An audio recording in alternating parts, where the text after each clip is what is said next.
Hey guys, welcome back to the WODdoc Project 365, episode 1081, first day of year 4.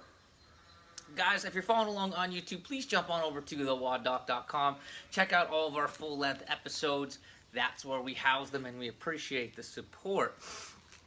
What we're talking about today is help with the prayer squat challenge, step 2. Now, yesterday, we put you into a position that mobilized your hips and mobilized your ankles.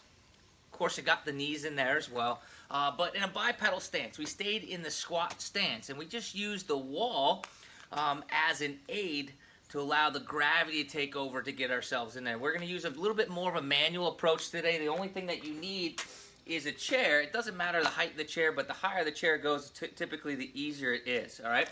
Now, the first thing that we're going to do here is the first thing that you're going to notice is that it's a single stance exercise rather than bipedal stance. So it allows you to focus a little bit more intently on each leg individually, right?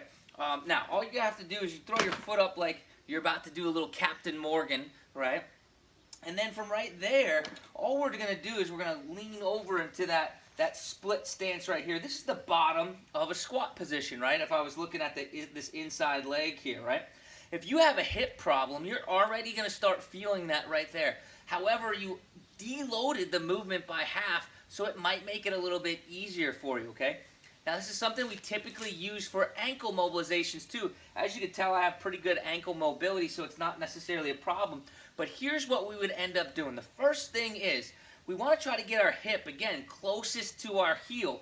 So if we have trouble in this position, say we're hanging out up here like this, we can't necessarily get down, we're going to reach down to the chair as much as we can, and we're just going to use the chair to drag our hip down, right? This chair works really well because it has an open end, so I can really pull myself down there. But what I'm going to do is I'm dragging right here. But if I also have an ankle immobility issue, right? If I have an ankle mobility issue, all I'm going to do now, instead of grabbing back here at the end of the chair, closer to my crotch, I'm just going to move here. And I'm going to allow my chest to weight my knee, right? So my chest is laying right on top of my knee, all right? And I'm just going to pull myself in this direction. And you can see how it keeps my heel down, okay? So with both of these, I want to spend a moderate amount of time here. Probably between each leg, 5 minutes a leg, so you're going to spend 10 minutes in this position. If I switch, everything is exactly the same. The first thing I want to try to do is I want to try to get my butt down to my heel, all right? And I could assist that by pulling like such, and I could assist my ankle mobility by throwing my chest on top of my thigh and pushing down in this direction, okay? All I want you guys to do here is hold a static stretch for a minimum of 1 minute before you switch sides here. We're not really pulling really hard. All we're doing is assisting it, all right, with a little bit of tension, really trying to get that hip down to that butt, or really trying to improve that ankle mobility, all right?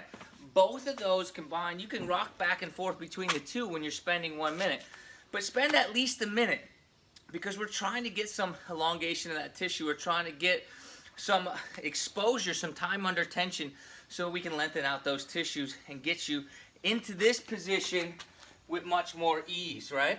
So even if you're not perfect at it, try this out and then do before and after tests. See how you felt in that prayer squat position before, and then retest after you spend 5 minutes. 10 minutes total, 5 minutes per leg, all right? Questions, comments, please post them below. And until tomorrow, we're optimizing function to optimize performance.